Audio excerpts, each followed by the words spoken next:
Muchas gracias, igualmente. Gracias. Muy buenas noches, hermanos. Que el Señor les bendiga a todos. Es un placer acompañarlos. Estamos allá en Guadalupe.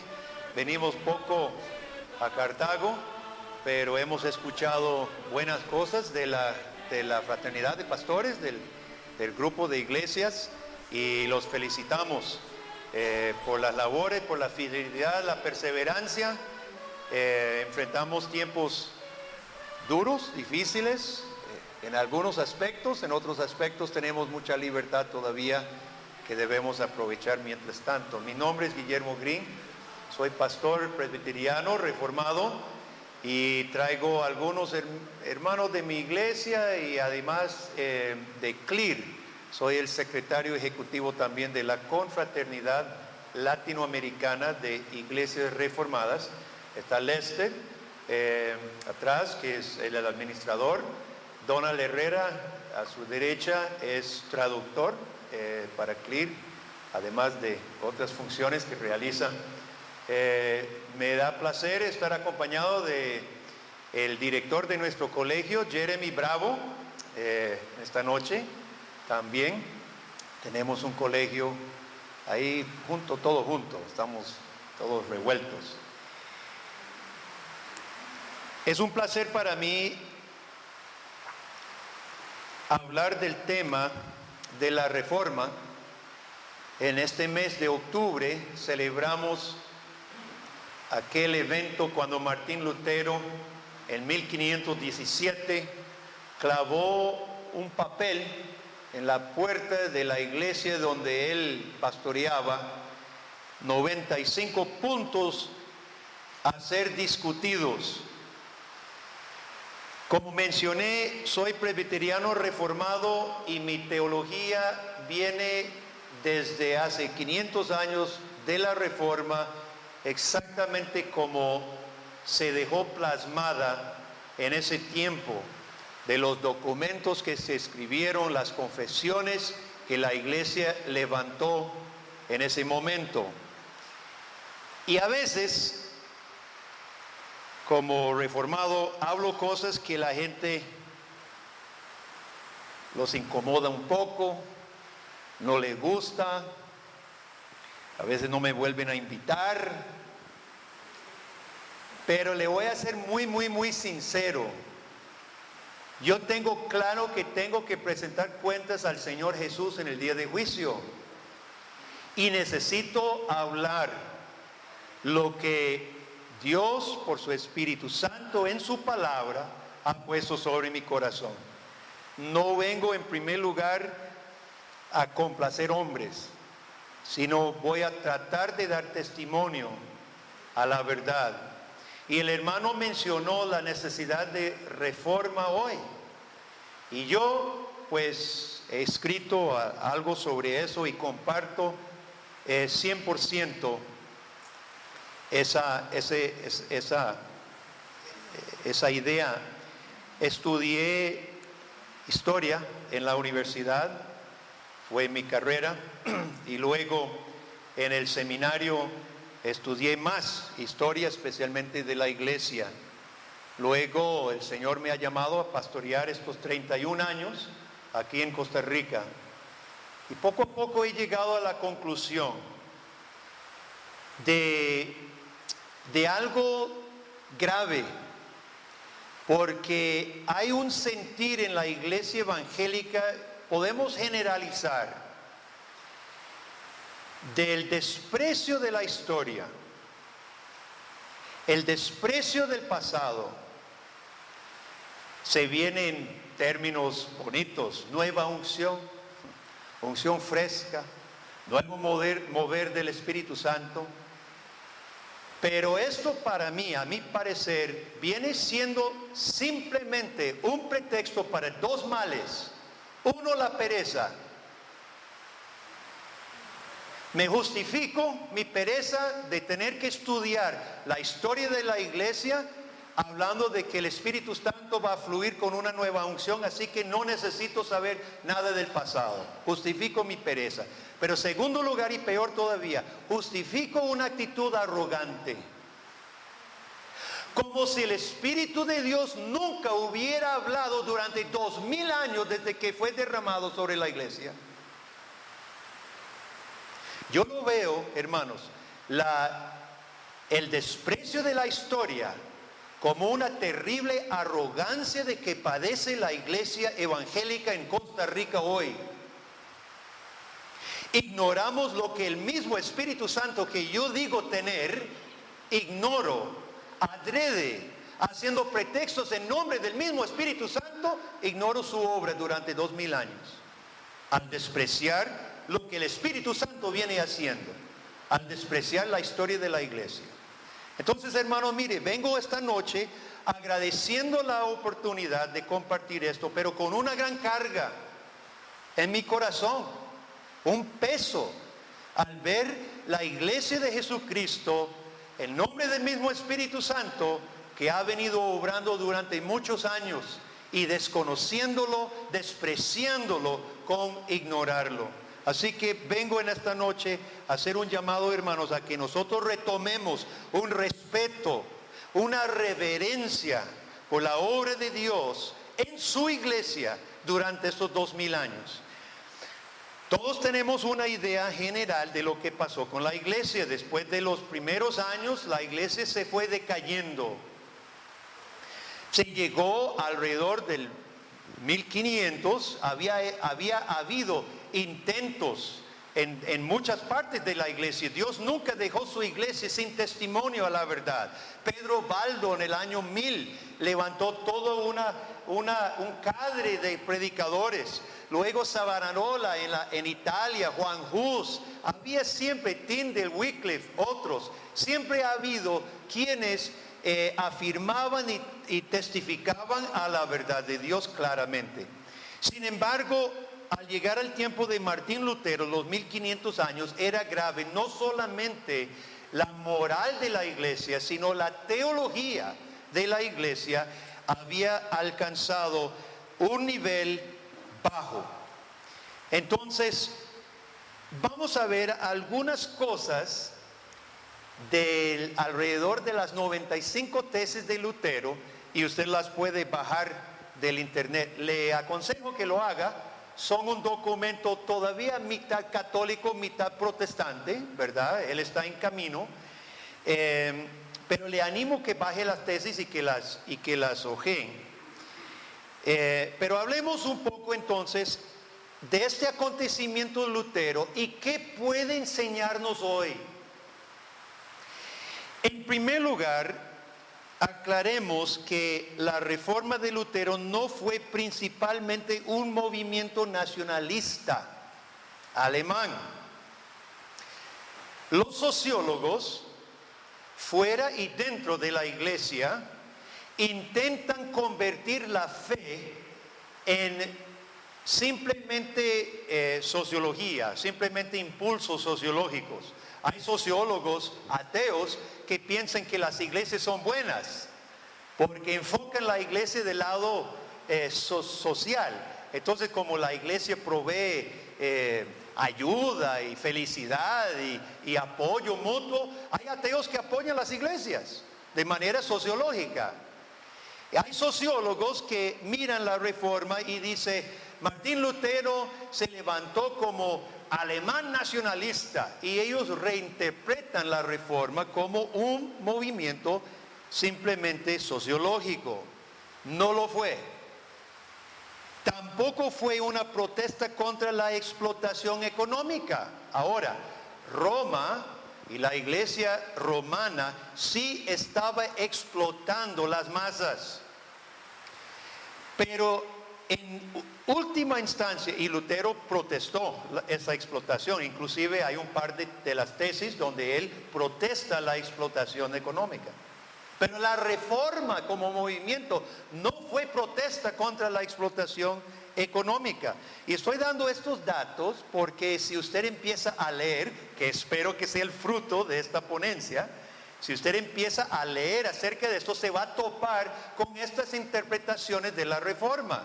Algunos lo interpretan sociológicamente, otros económicamente. Tercero, no fue tampoco una reforma de moral.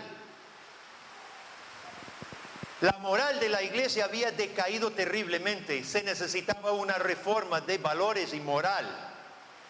Pero la reforma en su esencia no fue reforma de la conducta moral del clero y de los demás. La reforma protestante sobre todo fue una reforma religiosa, doctrinal y eclesiástica de la iglesia.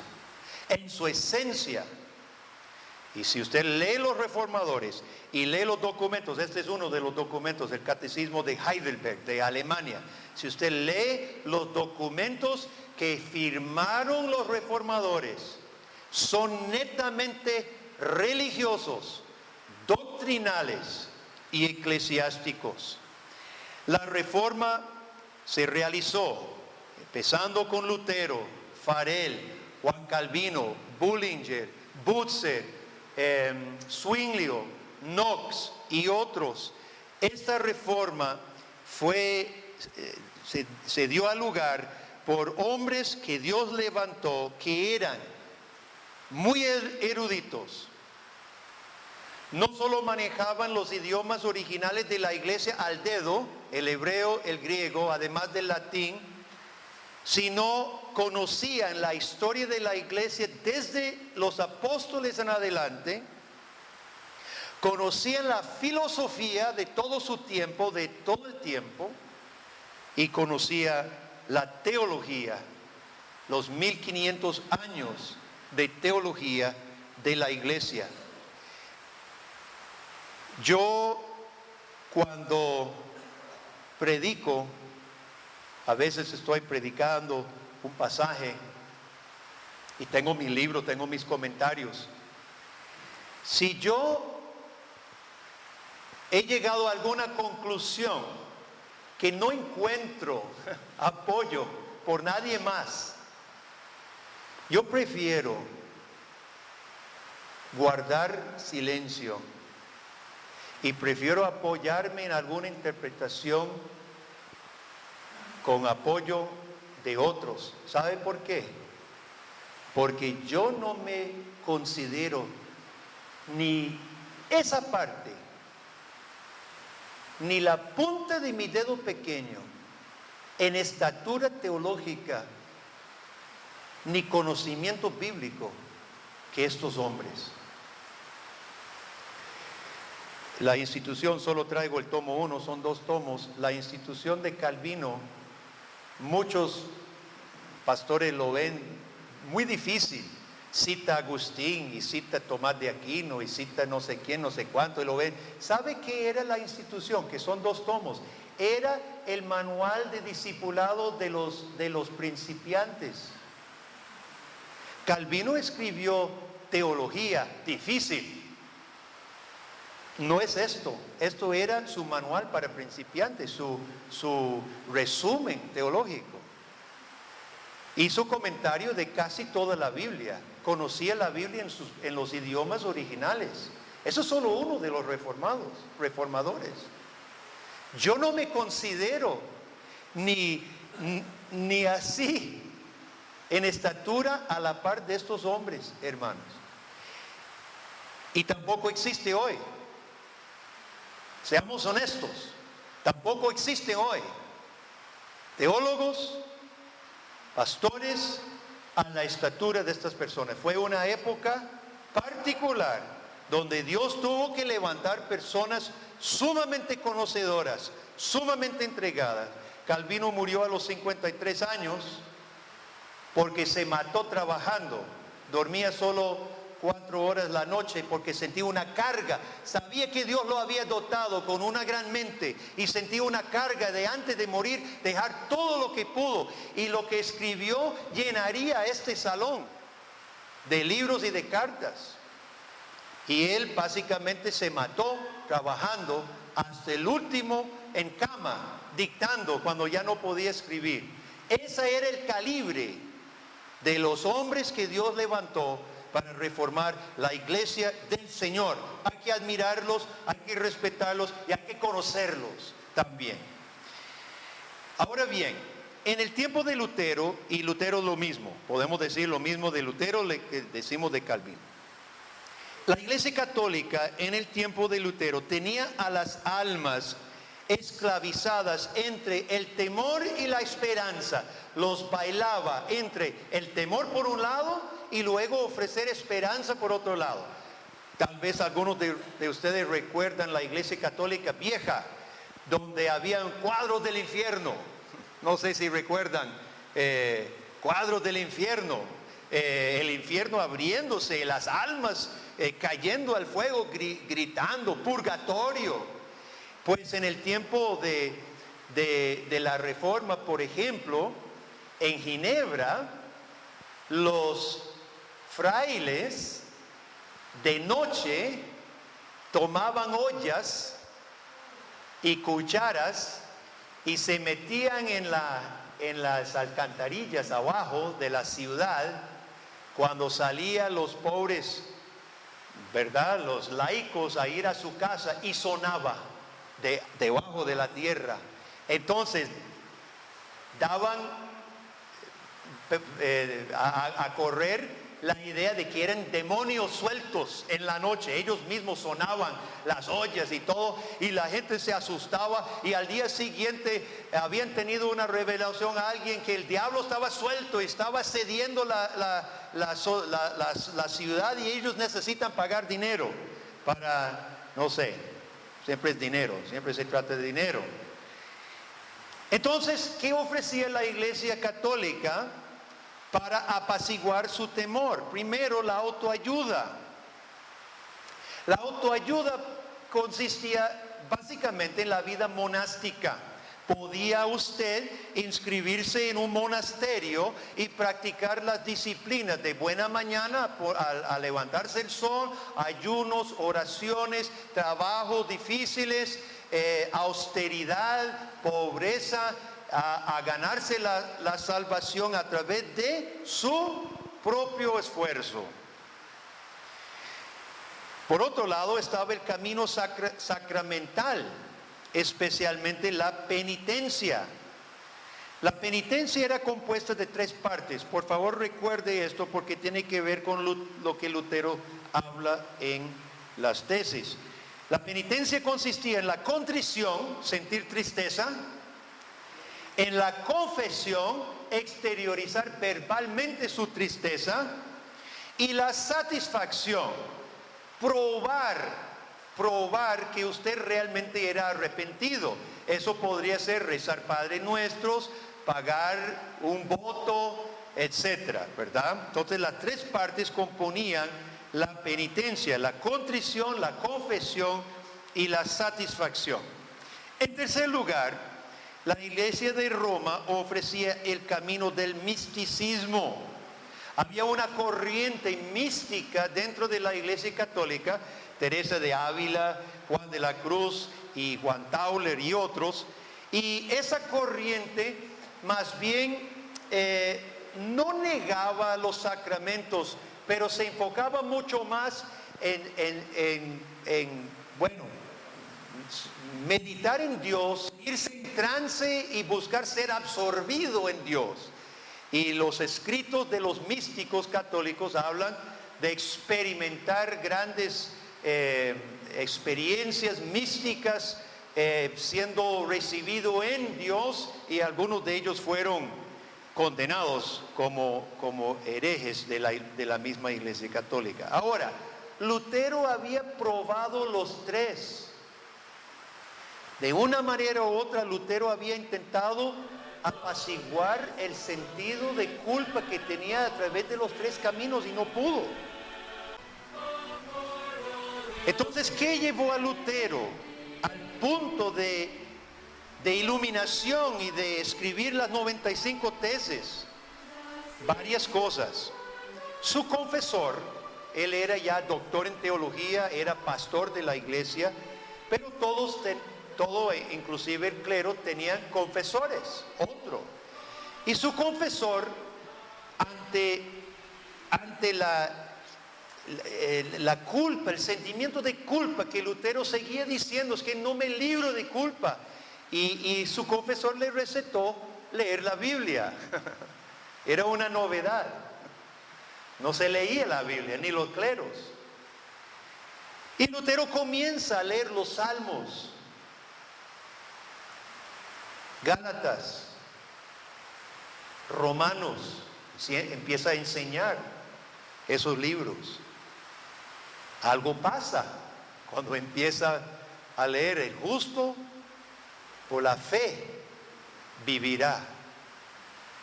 Justificados pues por la fe tenemos paz para con Dios. En segundo lugar, la venta de indulgencias para perdón de culpa. Recuerde las tres cosas de penitencia: contrición, confesión, satisfacción. Lutero en ese momento habría estado de acuerdo en indulgencias para amortiguar la satisfacción. Si no quiere rezar 1000 Padre Nuestros porque usted robó algo bien valioso y la pena es 1000 Padre Nuestros, entonces pague una indulgencia. Posiblemente Lutero habría estado de acuerdo con esa clase de indulgencia. Pero lo que pasa es que Tetzel y otros vendedores de indulgencia comenzaron a vender las indulgencias para amortiguar la culpa. ¿Entiende la diferencia? Con comprar la indulgencia, usted no solo se libraba de los 1000 Padre Nuestros, sino tu culpa estaba expiada. Oiga usted, la indulgencia viene a estar en lugar de la fe en Cristo. Y en ese momento Lutero está descubriendo la justificación por la fe. Justificados por la fe. Entonces, choca por la providencia de Dios.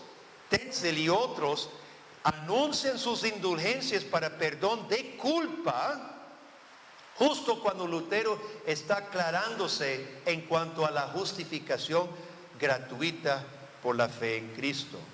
Y en tercer lugar, hubo abusos extravagantes de las ventas de indulgencias. El Papa negociaba con príncipes y con obispos, arzobispos de ciertas regiones. Él vendía los derechos, iban a 3 partes: el Papa o tercera parte, el arzobispo una parte y el príncipe otra parte. Y hubo negocios chorizos, básicamente, de indulgencias, que era terrible y todo el mundo lo sabía. Y esto también Lutero ya no soportaba, ¿verdad? Máxime que las indulgencias estaban siendo vendidas para cancelar culpa. Entonces, tranquilamente, nadie tenía que sentir siquiera contrición. Usted no tenía que ni arrepentirse, simplemente usted pecó, cómprese la de indulgencia. O sea, deshacía lo que es penitencia, deshacía lo que es el arrepentimiento. Entonces, Lutero dice: no, hay que hablar de esto. Y él escribe las 95 tesis en latín para discutirse entre el clero. El propósito original no era las masas. Lo que pasa es que rápidamente se difundió porque estaba como una mecha seca Europa. Y apenas alguien encendía la mecha y ¡fum! Eso se expandió. Entonces las 95 tesis se trascendieron el propósito original. En las 95 tesis, la explotación papal ante la pobreza tiene solo 2 tesis dedicado a eso. Por eso yo digo que no podemos pensar en Lutero como uno que protesta la explotación. Él sí lo menciona, ¿verdad? Dice: si el Papa supiera cómo se le está trasquilando las ovejas, sacaría de su propia bolsa para la Basílica de San Pedro. Sí lo dice. Pero no es un punto principal de las 95 tesis. Lutero tiene otra carga. La autoridad del Papa sobre el purgatorio sí es cuestionada, porque las indulgencias se basaban en que el Papa tenía autoridad sobre el purgatorio, entonces él podía remitir una indulgencia para que usted no tuviera que pagar en el purgatorio. Y Lutero dice, bueno, eso sí está muy raro, dice, eso la iglesia nunca ha enseñado. No, nunca había enseñado eso. Ahora, la queja principal de Lutero es que las indulgencias crean una actitud peligrosa al minimizar o quitar el temor a Dios y la verdadera contrición ante el pecado. Fíjese el afán de Lutero. Realmente su afán principal es que Roma, con indulgencias y con las otras cosas, había borrado, había apagado el camino al arrepentimiento verdadero. Ese es el afán de Lutero. Tenemos un par de textos bíblicos que seguramente motivaban a Lutero. Cuando Pablo en 2 de Corintios capítulo 2, versículo 17, Pablo dice en 2 de Corintios 2, 17, no somos como muchos que medran falsificando la palabra de Dios, sino que con sinceridad como parte de Dios y delante de Dios hablamos en Cristo. Medrar, yo antes no sabía qué era medrar. Por el contexto obviamente es algo malo. Los que andan medrando, falsificando el evangelio están haciendo algo malo. Pero específicamente, ¿qué es medrar? Es traficar con engaño. Trafican con engaño para beneficio propio, falsificando el evangelio. Y Lutero seguramente leía versículos como esto y dice, esto es lo que está pasando. Están traficando el evangelio, pero falsificándolo. Ni siquiera es el evangelio, para el lucro. En Marcos 1:14, ustedes recuerdan cuando Jesús vino predicando el evangelio, ¿cuál era el mensaje? Él decía, el reino de Dios se ha acercado, arrepentíos y creed el evangelio. Desde Jesucristo en adelante, bueno, aún antes en Juan el Bautista, Jesucristo, los apóstoles, predicaron el arrepentimiento para vida eterna. En Hechos capítulo 2, el día de Pentecostés, todos recuerdan, cuando Pedro predica un sermón no sobre el Espíritu Santo, sino sobre Cristo. Cristo ha ganado esto lo que vosotros veis y oís, porque ha sido ascendido a la diestra del Padre, se ha sentado y ha derramado lo prometido. El que ustedes crucificaron y se compungieron de corazón y dijeron, varones, ¿qué haremos? Y Pedro dijo, arrepentíos y sean bautizados cada uno para el perdón de sus pecados. El arrepentimiento era el mensaje y el evangelio llevaba al arrepentimiento, llevaba a compungirse, a temer delante. Varones, ¿qué haremos? En 2 de Corintios 7:10, Pablo habla de la tristeza que es según el mundo y que es según Dios. En 2 de Corintios 7:10 dice, porque la tristeza que es según Dios produce arrepentimiento para salvación, de que no hay que arrepentirse, pero la tristeza del mundo produce muerte. Lutero tenía una carga, que la teología, la práctica, las indulgencias y todo estaba privándole al pueblo de Dios el camino al arrepentimiento verdadero y por ende la salvación. También las indulgencias creaban la idea que había otro camino para el perdón fuera de Jesucristo.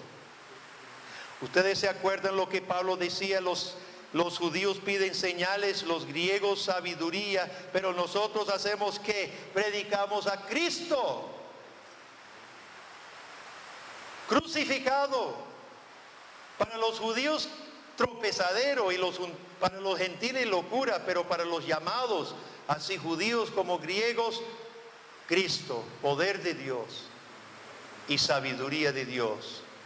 Y más abajo Pablo dice, por él estáis vosotros en Cristo Jesús, el cual nos ha sido hecho por Dios sabiduría, justificación, santificación y redención, para que como está escrito, el que se gloría, gloríese en el Señor.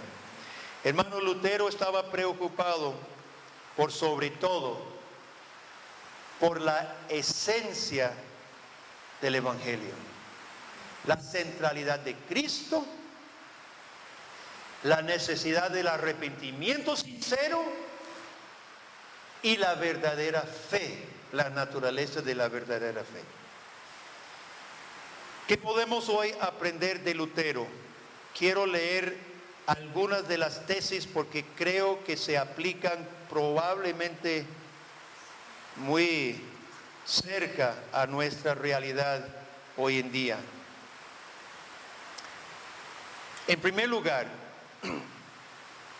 podemos aprender que vale la pena defender el Evangelio a toda costa como el verdadero tesoro de la iglesia. Escuche a Lutero. El verdadero tesoro de la iglesia es el sacrosanto Evangelio de la gloria y la gracia de Dios. Número 62 de las tesis. El verdadero tesoro, porque los traficantes de indulgencias decían, los tesoros de la iglesia son los méritos de los santos y usted puede tener acceso a los méritos y para perdonar la culpa y para no preocuparse del purgatorio, cómprese la indulgencia. Y Lutero truena diciendo, el verdadero tesoro, la gloria y la gracia de Dios, proclamados en el Evangelio. Empero, dice Lutero, este tesoro es con razón muy odiado, puesto que hace que los primeros sean postreros. Más adelante, ese es número 63. Más adelante, en los artículos 92 al 95, dice Lutero,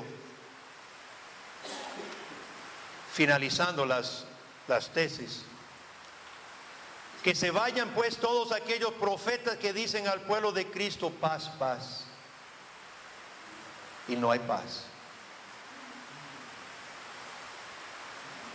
¿Podemos aprender de Lutero? Que prosperen todos aquellos profetas que dicen al pueblo, cruz, cruz, pero no hay cruz. Es menester exhortar a los cristianos que se esfuercen por seguir a Cristo su cabeza a través de penas, muertes e infierno. Juan Calvino en Ginebra preparaba pastores jóvenes para ir a Francia porque el movimiento estaba creciendo en Francia, muchos estaban aceptando al Señor. Y casi todos los muchachos que enviaban de Ginebra a Francia los mataban dentro de 1 o 2 años y lo sabían antes de salir. ¿Cómo iba a dormir tranquilo Calvino más de 4 horas a la noche sabiendo que sus alumnos estaban dando su vida en la hoguera por causa del Evangelio? Lutero esperaba morir por el Evangelio. Estaba dispuesto a morir por el Evangelio. Es necesario exhortar a los cristianos que se esfuercen por seguir a Cristo su cabeza a través de penas, muertes e infierno. Finalmente, la tesis 95, y a confiar en que entrarán al cielo a través de muchas tribulaciones, antes que por la ilusoria seguridad de paz. Yo pienso, hermanos, que la iglesia hoy yerra Al hablar mucho de paz, paz, cuando Jesucristo dijo, he venido a traer fuego sobre la tierra y una espada. En este mundo tendrás tribulaciones. Sí, Él ha vencido el mundo, pero estamos en el mundo con tribulaciones. Lutero estaba muy claro, y por eso las iglesias en el tiempo de la Reforma enfrentaban muertes si fuera necesario, enfrentaban todos los obstáculos que usted quiera, y se hicieron fuertes y se levantaron y se tradujo la Biblia en todos los idiomas que nosotros tenemos hoy por esta gente, a peligro de muerte, a peligro muchas veces. En Francia, con solo tener una Biblia en la casa bastaba para que te mataran. Vale la pena defender el evangelio a toda costa, hermano. Aprendamos a otros valientes que fueron delante de nosotros.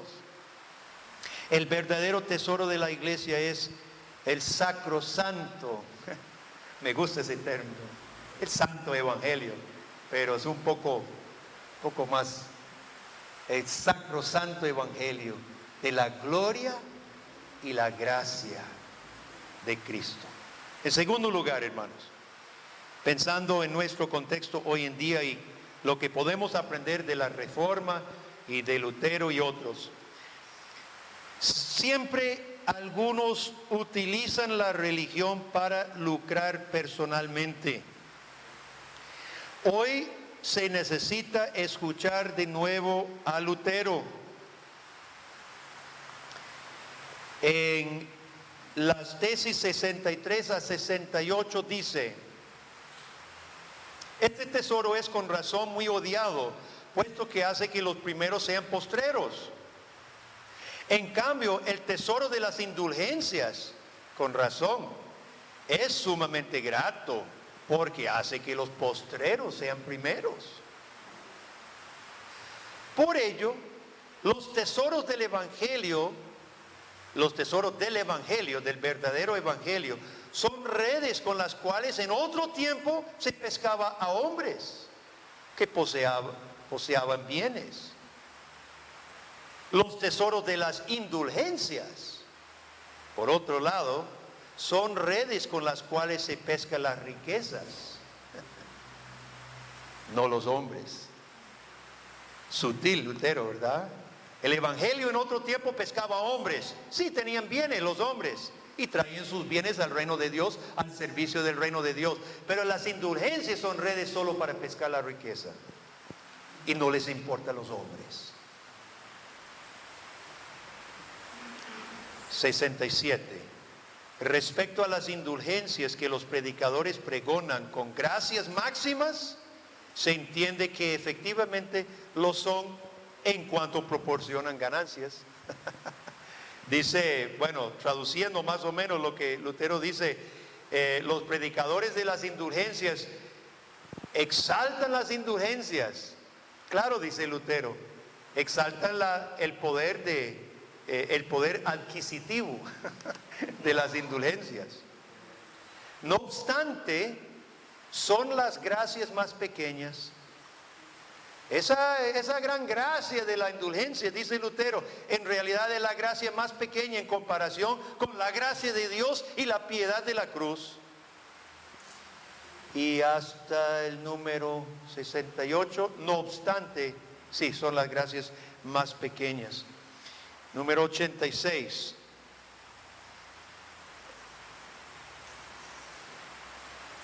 Del mismo modo, ¿por qué el Papa, cuya fortuna es hoy más abundante que la de los más opulentos ricos, no construye tan solo una basílica de San Pedro de su propio dinero, en lugar de hacerlo con el de los pobres creyentes? Esto yo creo que se podría aplicar a más de uno. ¿Por qué se sigue sacando dinero cuando los que sacan el dinero ya tienen y podrían construir sus grandes proyectos? Lutero aquí 28 dice: cierto es, cuando al tintinear, Tetzel decía, al tintinear la moneda en el frasco, el tarro, salta un alma del purgatorio, ¿verdad? Si usted tenía a su tío ahí en el purgatorio, porque tío Bob estaba mal portadillo y seguro le queda todavía bastante tiempo en el purgatorio. Le voy a ayudar. Usted se contrista y se compadece del pobre tío. Entonces Tetzel decía: apenas suena tu moneda y no se preocupe, salte el alma del purgatorio y usted lo libera. Pero Lutero toma ese decir y dice: cierto es, cuando al tintinear la moneda cae en la caja, lo que se aumenta es el lucro y la avaricia pueden ir en aumento, mas la intercesión de la iglesia depende solo de la voluntad de Dios. Entonces, hermanos, mire, para los que utilizan la religión para lucro, Lutero tenía palabras fuertes. Tesis número 5. Debe enseñarse a los cristianos que si el Papa conociera las exacciones de los predicadores de indulgencia, preferiría que la Basílica de San Pedro se redujese a cenizas antes que construirla con la piel, la carne y los huesos de las ovejas.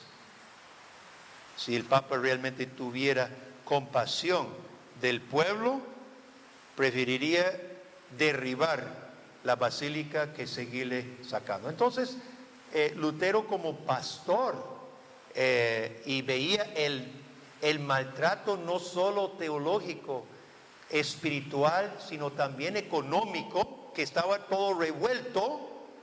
Él habla fuerte contra utilizar la religión, abusar de la religión, tergiversando su teología para beneficio propio. En tercer lugar, ¿qué podemos aprender hoy? La iglesia siempre tiene una tendencia de desviarse del evangelio puro. Eso va a ser lucha hasta el final. Por eso un lema que sale de más o menos de esa época es: Ecclesia reformata semper reformandum est. La iglesia reformada siempre se está reformando o debería estarse reformando. Ahora, el énfasis de Lutero en el verdadero arrepentimiento y contrición como fruto necesario de la verdadera fe, yo considero necesario hoy. Dice Lutero en tesis 35, 36 y 37, dice Lutero: predican una doctrina anticristiana aquellos que enseñan que no es necesaria la contrición para los que rescatan almas. Eso lo decían los vendedores de indulgencias. Olvídese de ponerse triste, olvídese de confesar su pecado.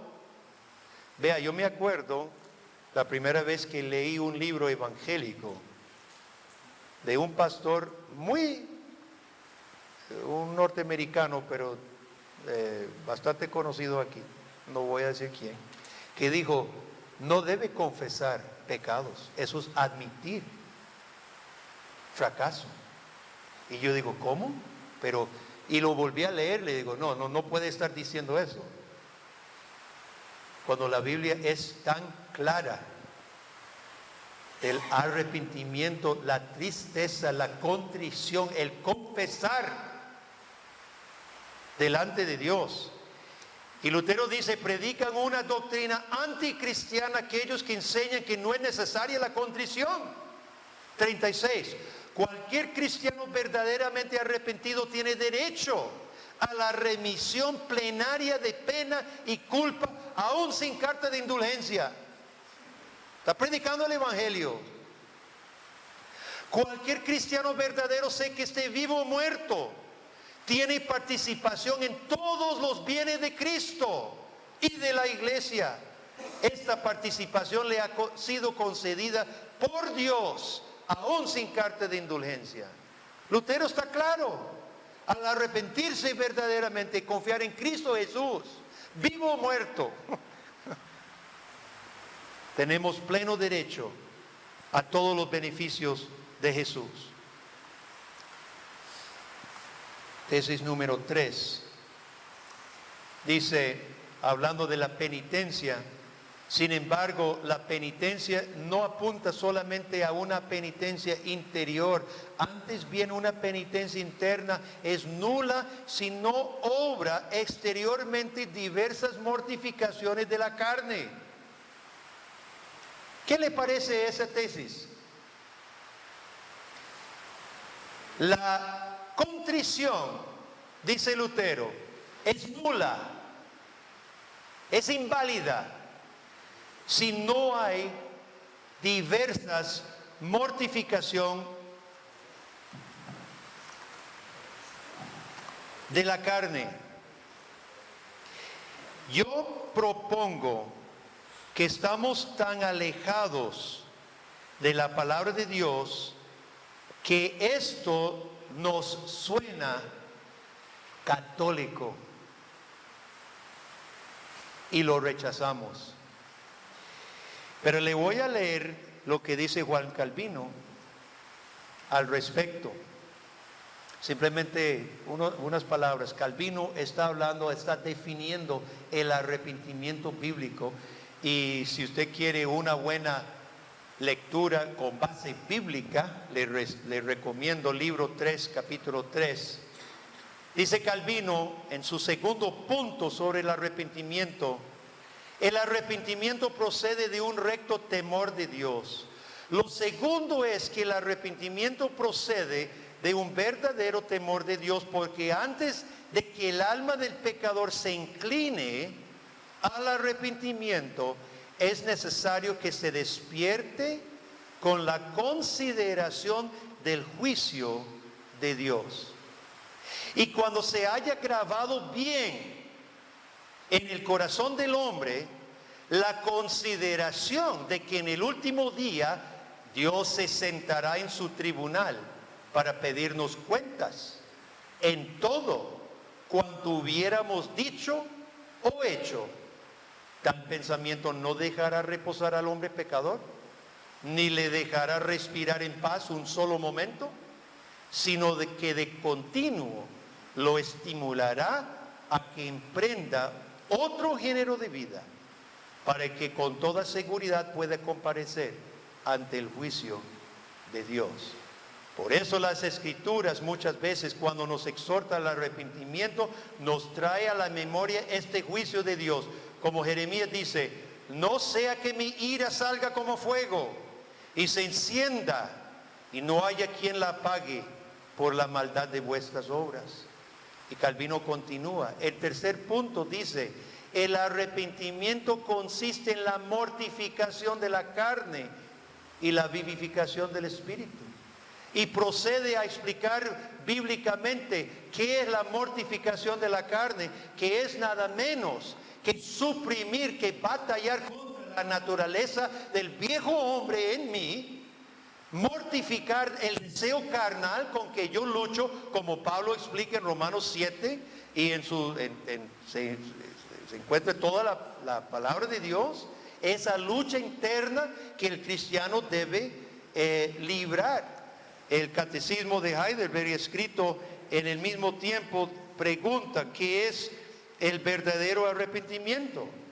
¿De cuántas partes se compone el arrepentimiento? Este es un catecismo de instrucción para niños y para jóvenes y para adultos que se escribió en las iglesias reformadas del tiempo, en los 1500.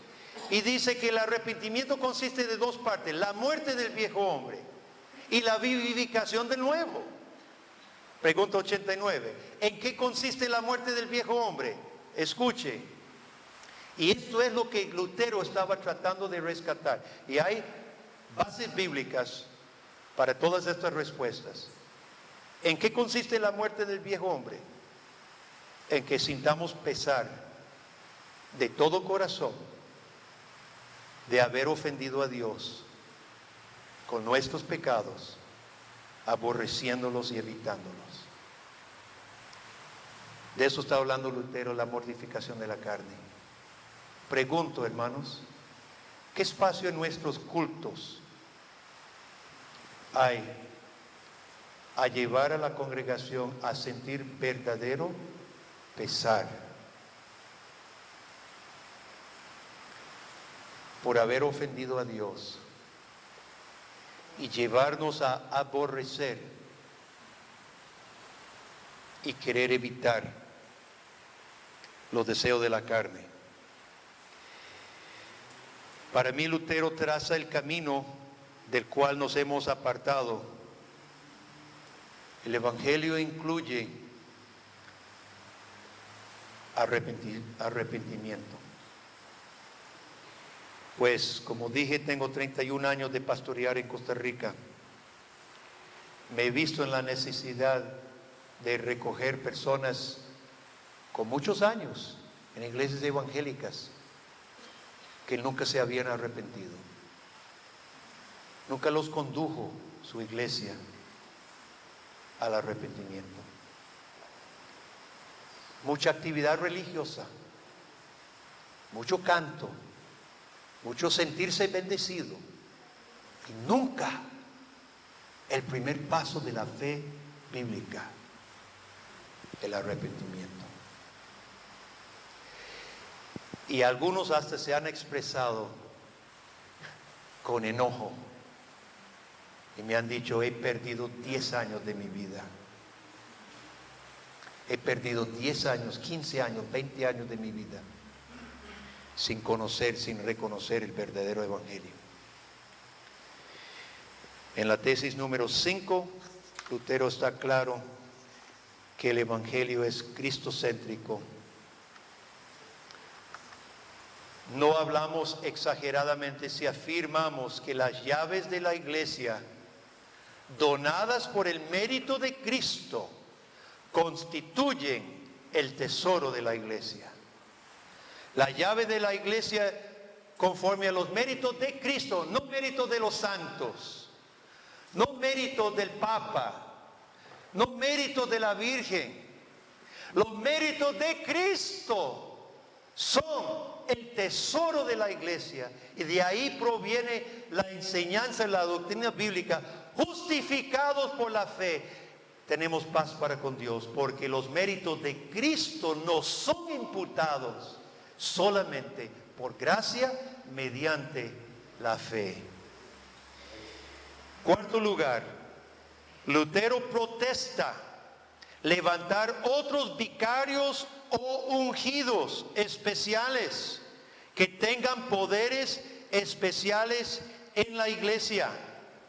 Recuerde que el Papa tenía mucho poder y mucho renombre, y Lutero todavía en 1517 no niega que la iglesia pudiera tener un Papa, pero él sí niega de que el Papa tenga un lugar diferente a cualquier pastor. Escuche lo que dice. En la número 25 dice así: el poder que el Papa tiene universalmente sobre el purgatorio, cualquier obispo o cura lo posee en particular en su diócesis o su parroquia. Le resta al Papa el poder absoluto sobre el purgatorio y sobre todas las cosas. Dice, cualquier pastor, cualquier cura, que eran los pastores del tiempo de Lutero, tiene el mismo poder del Papa. Eso era revolucionario para el tiempo de Lutero.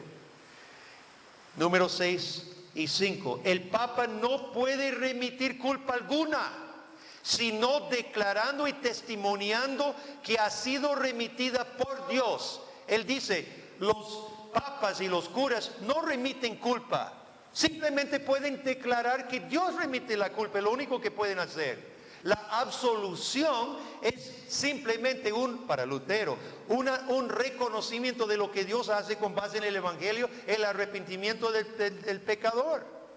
De ningún modo Dios remite la culpa a nadie sin que al mismo tiempo lo humille y lo someta en todas las cosas al sacerdote, al pastor local, no al Papa. Entonces, hermanos, mire, la tendencia de la iglesia en muchos tiempos, casi todas las edades, es levantar personas especiales con unciones especiales, y Lutero dice cero. en Primera de Juan, capítulo 2. Se habían levantado algunos super ungidos y Juan el apóstol los critica, dice, ¿qué les pasa? Todos tienen la unción del santo. Todos tienen la unción del santo. No hablamos exageradamente, 62. El verdadero tesoro de la iglesia es el sacrosanto evangelio de la gloria y gracia de Dios. Lutero combate vicarios especiales, ungidos especiales. Dice que es el tesorero de la iglesia es el evangelio, y todo pastor lo aplica al igual que el Papa, de la misma manera. Y finalmente, número 5, para nuestros tiempos considero importante el énfasis de Lutero en la predicación del evangelio. Las tesis 53 al 55. No sé si ya los leímos. ¿Son enemigos de Cristo y del Papa? No los habíamos leído todavía. Usted sabe que no sé cuántos han visto hay dos películas de Lutero, uno viejo, blanco y negro, y después los luteranos hicieron una más moderna, muy buena. No sé cuántos vieron la película de Lutero, la más moderna, donde Farrell hace la escena, ¿verdad? Es muy buena, se la recomiendo. Y en el tiempo de Lutero cancelaban culto para presentar indulgencias, ¿verdad? Y era gran cosa en los cultos, en las misas. Entonces Lutero dice, son enemigos de Cristo y del Papa los que para predicar indulgencias ordenan suspender por completo la predicación de la palabra de Dios en la iglesia. Hoy tenemos una presentación, no va a haber prédica. Yo espero que no hayamos caído al nivel de Roma en el tiempo de Lutero. Oféndase a la palabra de Dios cuando en un mismo sermón se dedica tanto o más tiempo a las indulgencias que a la palabra.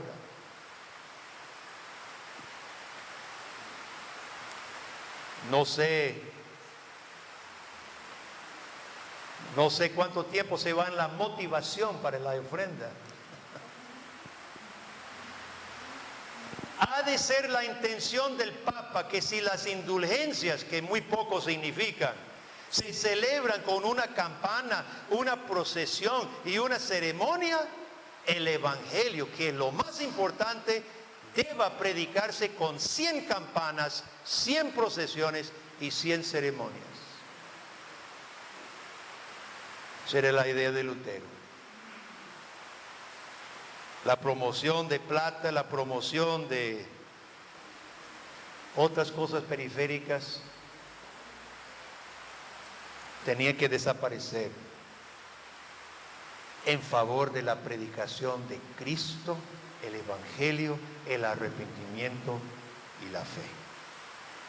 Creo que podemos aprender de Lutero, ¿le parece, hermanos? Creo que nos tiene algo que decir también. No sé si iba a haber tiempo para preguntas.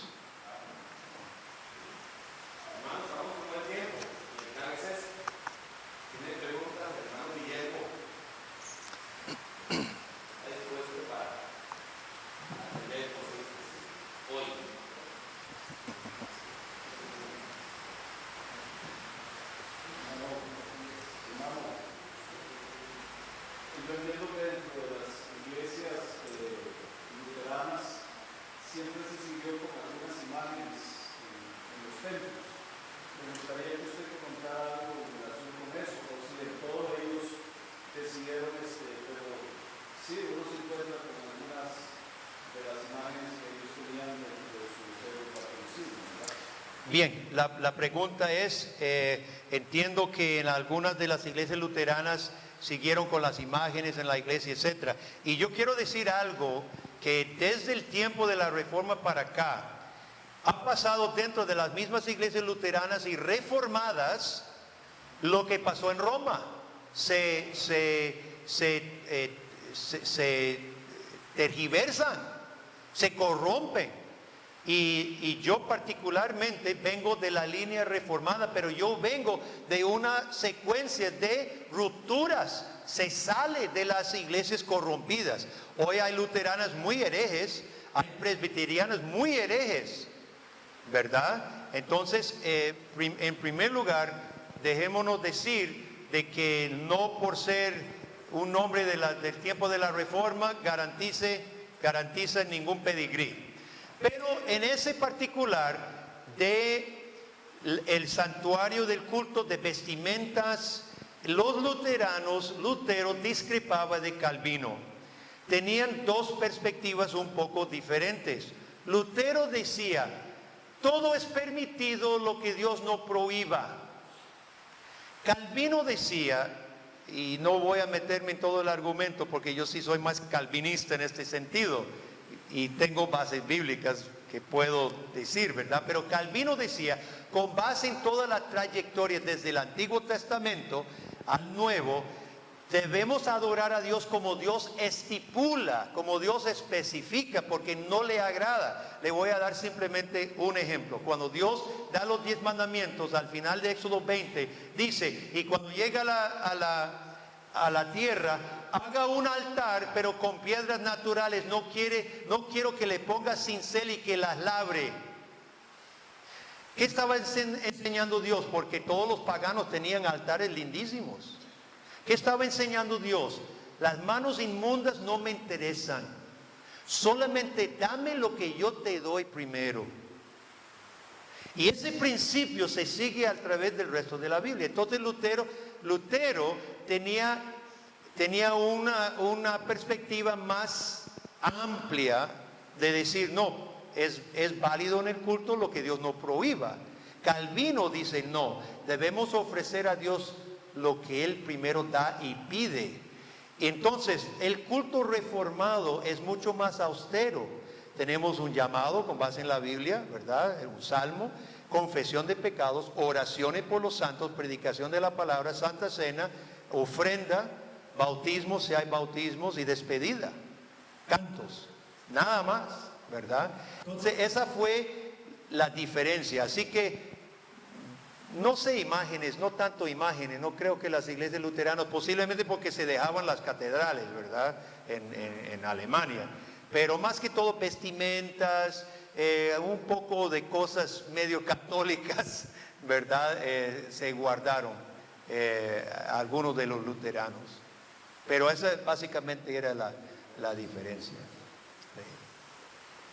Gracias por esa pregunta.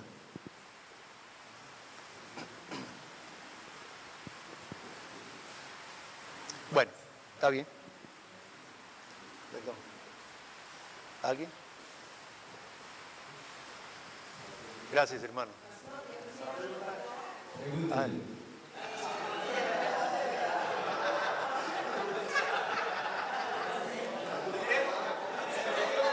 No iba a dejar hablar a las hermanas, ¿verdad? Diga.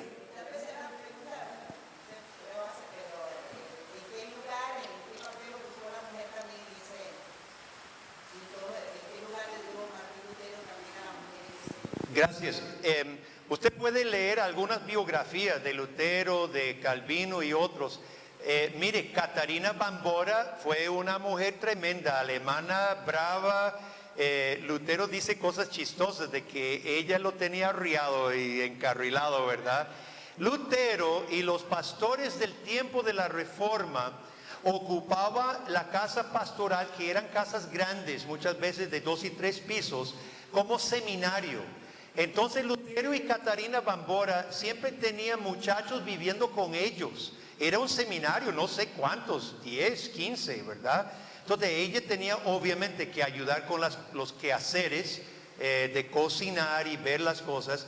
Pero Lutero habla mucho de la ayuda real, brava, ¿verdad? En las trincheras juntos, que era su esposa Catarina. Calvino lo querían casar, y Calvino era otra personalidad un poco más difícil de casar. Lutero era más extrovertido, segura, ¿verdad? Y Calvino era introvertido, un erudito que solo quería leer y escribir. Entonces sus amigos lo querían casar y tenían a una señora de Suiza, pero de habla alemán, y él no hablaba alemán.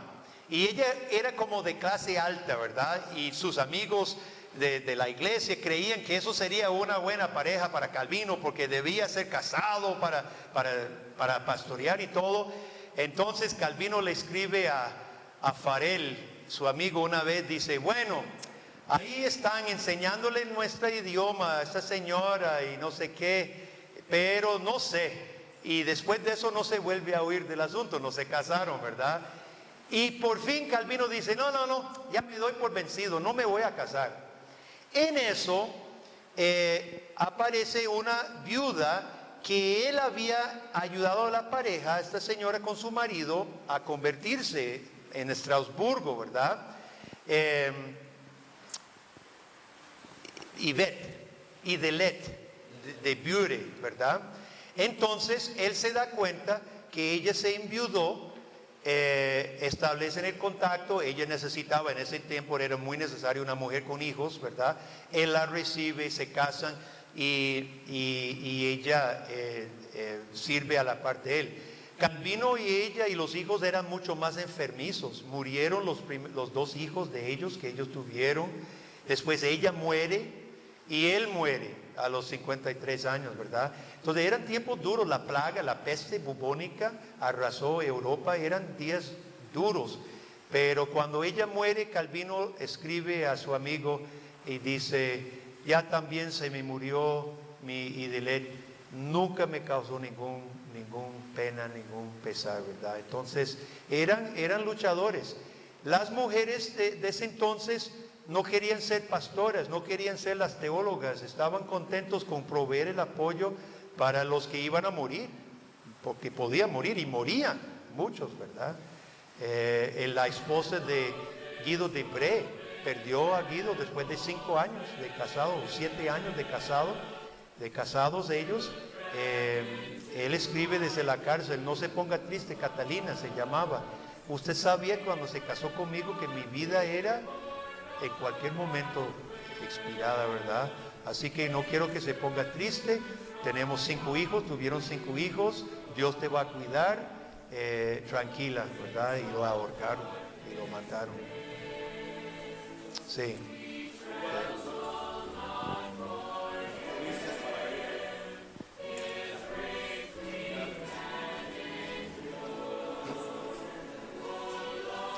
Sí, hermano.